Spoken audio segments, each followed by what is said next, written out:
400 of America's most elite warriors were trapped inside a stone canyon, and the only person on FOB Black Mesa who knew how to reach them was the woman pouring their coffee. Me, the cook, the quiet civilian in the faded olive apron whose name most of them had never bothered to learn.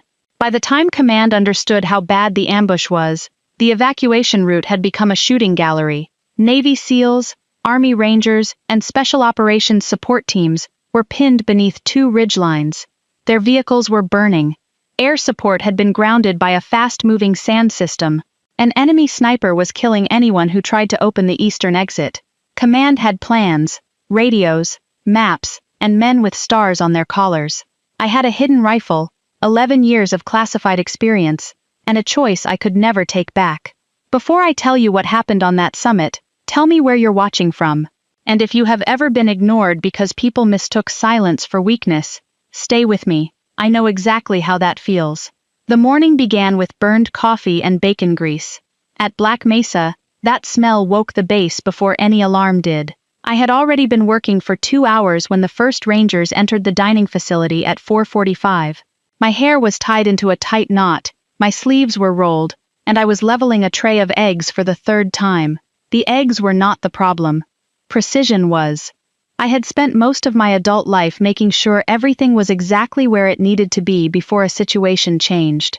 A rifle, a vehicle, a door, a person, even a serving spoon. Old habits survive new uniforms.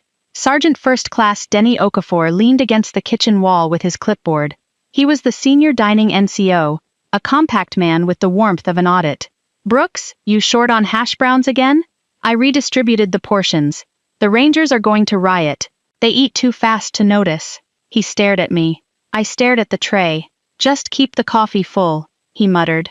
That was my life at Black Mesa. 4 months of coffee, steam trays, supply boxes, and being looked through. I was not treated cruelly. Cruelty requires attention. To most of the operators, I was simply part of the building. That was exactly what I needed. My employment file identified me as Emma Brooks, a civilian food service contractor. The certifications were real enough. The work history was perfect. The background check showed nothing interesting because very skilled people had spent nearly a year making sure it wouldn't. Emma Brooks was not my birth name. For 11 years I had served in a small intelligence element that did not appear on ordinary organizational charts. We were placed where conventional forces could not remain, sometimes for months, sometimes for years, under identities designed to survive careful scrutiny. I had lived as 3 different women in 3 different countries. I had built relationships, mapped networks, and passed information that led to operations I would never be allowed to discuss. 18 months before Black Mesa, somebody inside a trusted channel had compromised my cover. Not completely. Just enough to force an extraction. In my world, almost exposed and exposed are separated by a very thin line, usually measured in hours. My handlers placed me on stand-down and sent me to Black Mesa under a low-exposure assignment. Watch, report, stay invisible. So I served eggs and learned everything. I learned who walked with old injuries, who lied too easily, who became loud when nervous, who ate alone before a mission, who watched exits, who never did.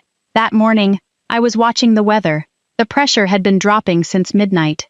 The wind had shifted twice before dawn, and the dust beyond the northwest ridge was moving in irregular circles.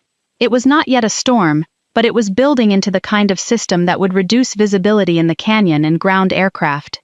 Captain Harlan Voss entered the chow line shortly after 6. He commanded Operation Iron Falcon, the mission scheduled to move through Red Fang Pass before sunrise.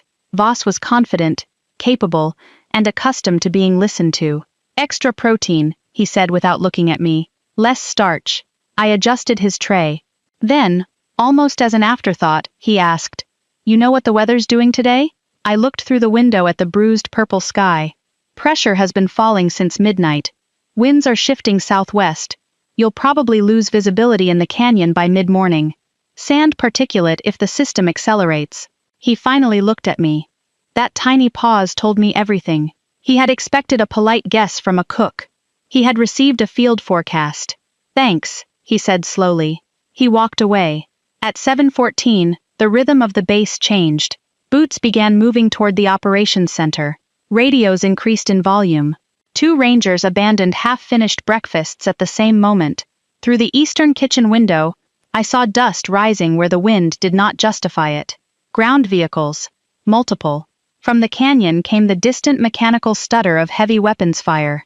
By 7:30, I understood the shape of the disaster. Operation Iron Falcon had moved 400 personnel through Red Fang Pass to capture a high-value bomb maker. Somebody had known the route. Enemy teams were already positioned on both ridgelines.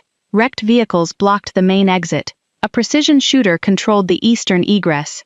And the weather had closed the sky. No helicopters. No close air support. No medevac.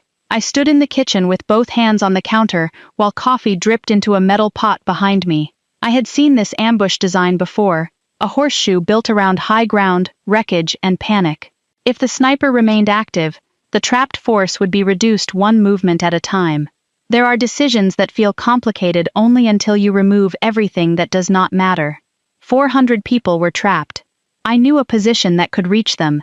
That was the entire calculation. "Denny," I called.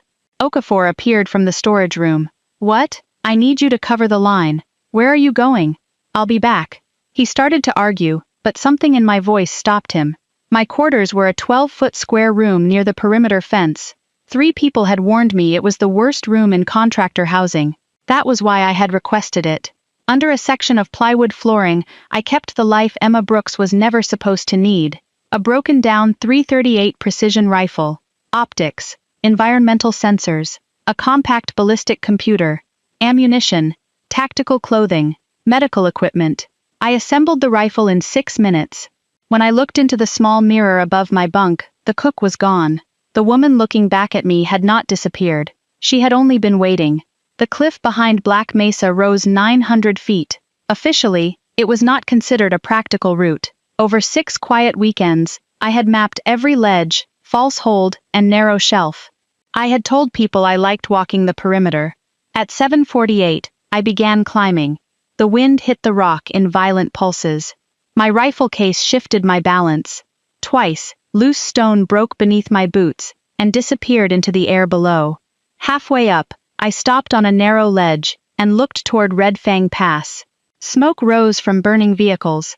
Muzzle flashes flickered along both ridges. The trapped column was compressed against the canyon wall, while the enemy sniper punished every attempt to move east. I kept climbing. I reached the summit at 9:01. From the southern edge, the entire battle opened beneath me like a map drawn in fire. I set the rifle behind a natural rock formation, ranged the canyon, measured wind, temperature, density, and thermal movement. Finding the sniper took 8 minutes. He was excellent. His position sat beneath a rock overhang on the northern cliff, hidden from the canyon floor. No outline. No reflective glass. A spotter 6 feet beside him worked in a careful rhythm. Scan. Range card. Scan again. Patterns make people visible. On the 4th cycle, the spotter paused. A straight line appeared against the irregular rock, the sniper's suppressed barrel. The range was just over 2,000 meters. At that distance, the bullet would remain in the air long enough for wind, gravity, temperature, and the rotation of the earth to become part of the shot. A small mistake would not miss by inches. It would miss by feet. I settled into the stone and waited for the wind to fall between gusts. 3 seconds. I fired in the middle of the second one. The recoil moved through my shoulder. I stayed in the scope. Across the canyon, the spotter turned toward the sniper, who was no longer moving. I did not celebrate. I shifted to the next target. For 40 minutes, I worked the ridgelines. Crew served weapons first. Command elements second. Supporting positions when they exposed themselves. 11 shots. 9 hits. 2 misses I recorded and released because regret is useless while the next decision is waiting. Below me, the eastern corridor began to open. That was when I heard a boot scrape rock behind me. Very quiet. Very close. I remained still and listened. 3 men, possibly 4, spreading across the plateau with disciplined spacing. They were not local fighters wandering onto the summit. They knew exactly where I was. I had 4 rifle rounds left and a pistol on my hip. The nearest man was 12 meters away. I completed the shot I was already preparing toward the canyon because the target below was exposed, and the mission still came first. Then I rolled left. A round struck the rock where my head had been. The summit fight lasted less than 2 minutes, though memory stretched parts of it into something much longer. I hit the first man crossing between rocks. The others adjusted with the speed of trained operators. One suppressed while 2 flanked. American movement pattern, American-style equipment. I had no time to wonder why. A gust covered my steps as I moved around a rock spine. I caught one flanker before he turned, the second pinned me behind a low shelf, the fourth dropped from above, wounded but still fighting. At that distance, technique became survival. We struck rock, lost weapons, found leverage wherever the terrain allowed it. A blow to my ribs emptied my lungs. I drove him into the stone and felt his grip release. When I finally came up with my pistol, the remaining attacker was running toward the northeast gully. I could have followed. I didn't. The force below still needed me. I returned to the rifle with cracked ribs, a bleeding knee, and 2 rounds remaining. The eastern road was blocked by 2 burning armored vehicles. Every attempt to breach them had been corrected by mortar fire from a spotter on a low northeastern formation. I used 1 round on a heavy weapon position. 1 remained. The spotter exposed only part of his shoulder and head. Wind moved between 12 and 22 miles per hour, but the gusts repeated in a rough cycle. I watched 3 cycles, waited for the 4th, fired, the spotter disappeared. 90 seconds later, a heavy vehicle accelerated toward the wreckage. Without the spotter, the mortars corrected too slowly. The vehicle hit the blockade at speed. Metal folded. Fire shifted.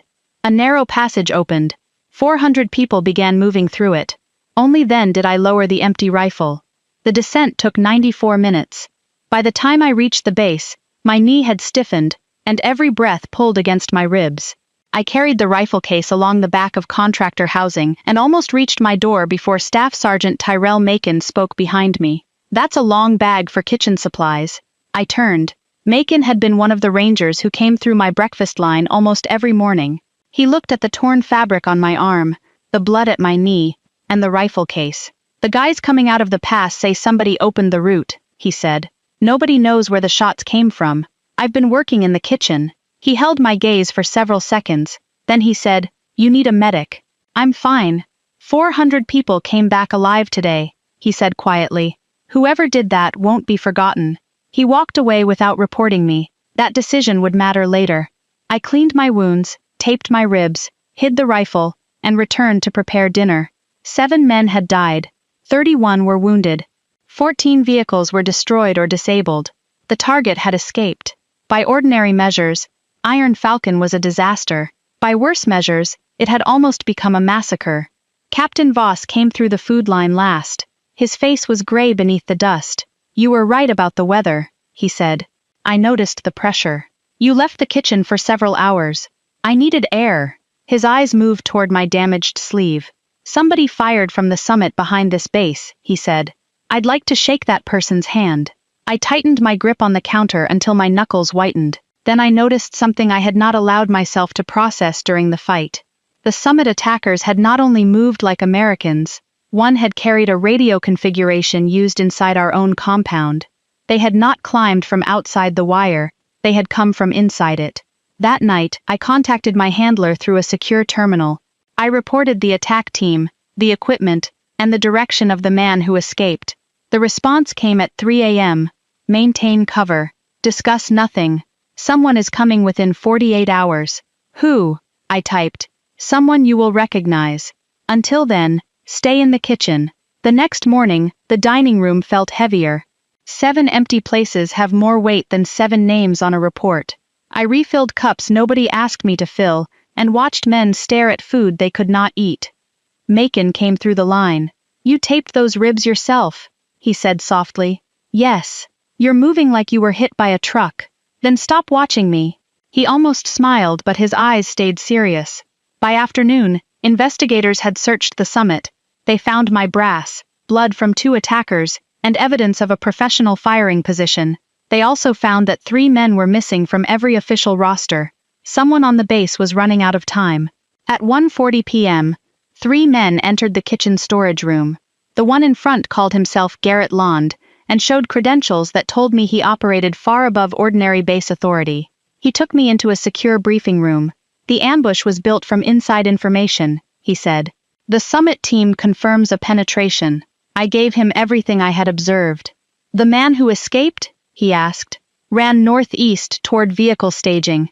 We have him on camera returning to the motor pool before the convoy cleared the canyon. Then he reported to someone. Yes. Lond wanted me to remain in cover while his team traced communications. I told him I needed the names of everyone who had access to the final route. He gave me 6. I memorized them. Minutes after I returned to the kitchen, the internal security alarm sounded. 3 violent bursts repeating across the compound. I removed my apron and ran toward the motor pool. 3 vehicles were idling. A duffel bag sat beside an open cargo door. Near the center vehicle stood Major Dennis Calloway, Black Mesa's senior intelligence officer and one of the 6 names on Lund's list. Calloway had validated the route. He had signed the threat assessment, and when weapons fire first echoed from the canyon, he had been the only officer in the operations center who looked down instead of east. He saw me and recognized more than the cook. His hand moved toward his sidearm. I reached him first. My ribs screamed when he drove me against the vehicle, but I trapped his wrist before the weapon cleared leather. His driver moved to help him. "Contact motor pool," Macon shouted. He appeared with 2 rangers and his pistol lowered but ready. The driver froze. "Major Calloway needs to be detained," I said. "Secure the bag and these vehicles." Macon looked from me to Calloway. A kitchen contractor was ordering him to hold a senior intelligence officer. He made his decision in less than a second. "Ortega, get the duty officer," he said. "Now." Calloway stared at me. "You have no idea what was at stake," he said. 7 people are dead," I answered. "You can explain the rest to someone authorized to charge you." Lund arrived 4 minutes later. Camera analysis had already captured Calloway accessing an unauthorized satellite channel 6 hours before the convoy departed. The duffel contained communication equipment and files he had been preparing to remove. The man who fled the summit had been part of Calloway's team. The traitor had not only compromised Iron Falcon, he was connected to the network that had exposed me 18 months earlier. In the main briefing room, I faced Captain Voss, senior operators, investigators, and a man I knew as Kellner, my former handler, and one of the few people alive who understood my real history.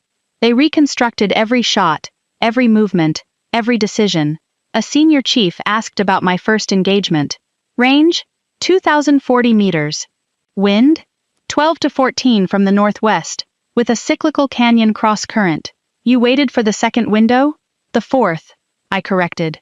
I needed to confirm the pattern. Nobody spoke for a moment. Voss looked at me as if the person behind his breakfast counter had been replaced. But I had not changed. He was simply seeing me for the first time. 4 months in the kitchen, he said. Yes. 6 weekends mapping that cliff. Yes. Why didn't you warn me before the convoy moved? Because the question was fair, it hurt more than anger would have. One weather observation was not actionable intelligence, I said. My cover gave me no safe channel to challenge the mission without exposing an operation you were not cleared to know existed. By the time I was certain, your people were already inside the pass. He did not like the answer. Neither did I. But he accepted it. Calloway was removed for formal processing.